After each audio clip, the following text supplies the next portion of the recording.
Okay, this is Jackson RC Aviation now with Jackson Baynes.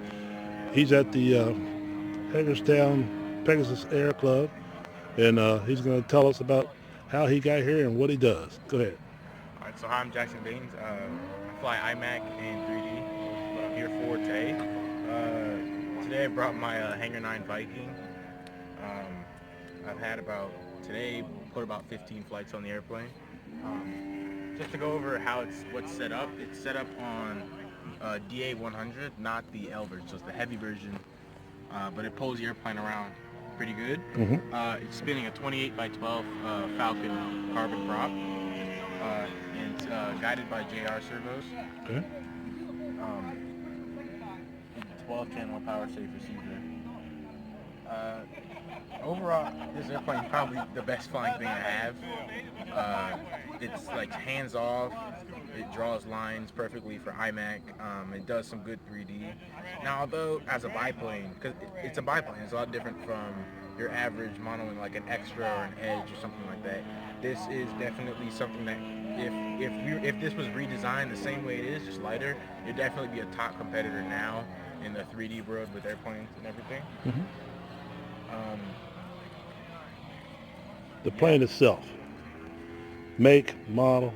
Oh yeah, so Horizon Hobby designed this airplane a couple of years back and then discontinued it, which sucks, but I'm glad to have one. It's a really nice airplane. It lands really good too. And you just say the motor, I forgot. The motor? Oh, the motor's a DA100. Okay. And what's inside the cockpit there? So inside you have an assortment of wires. That's all right. As well as 12 channel power safe spectrum receiver, Savox 1251, which is almost like a placeholder servo, which I'm gonna replace with JR. Because personally, I think JR are the best servos out there right now. Yeah, and there's two cell 4000 receiver batteries, which are up in the turtle deck. Okay. Yeah.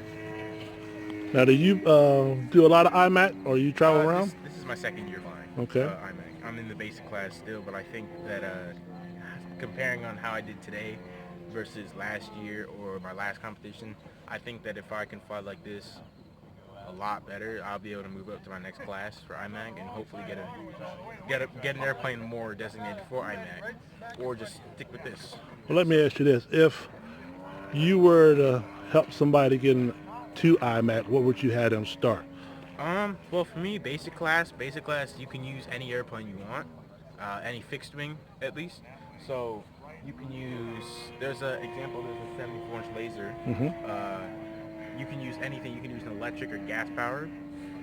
It doesn't have to be huge. It can be a 60-inch electric, or it can be something like this, or it can be a 104-inch, or it could be a 40% airplane. Gotcha. It can be whatever you want as long as it's within the guidelines.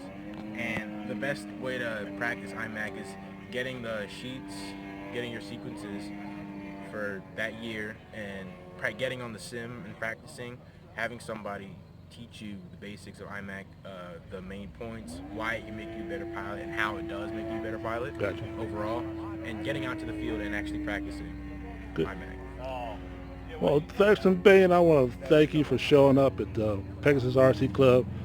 I've seen you on Facebooks and all the different clubs, and I get to meet you in person. You're a damn good pilot. We're going to hopefully try to get you flying again, get some film with you. If not, we'll catch you another time. But we want to thank you for joining the channel. No problem. Ladies and gentlemen, it's Jackson Baynes. He is flying the IMAC. This is Jackson RC Aviation. Thank you very much. Thank you.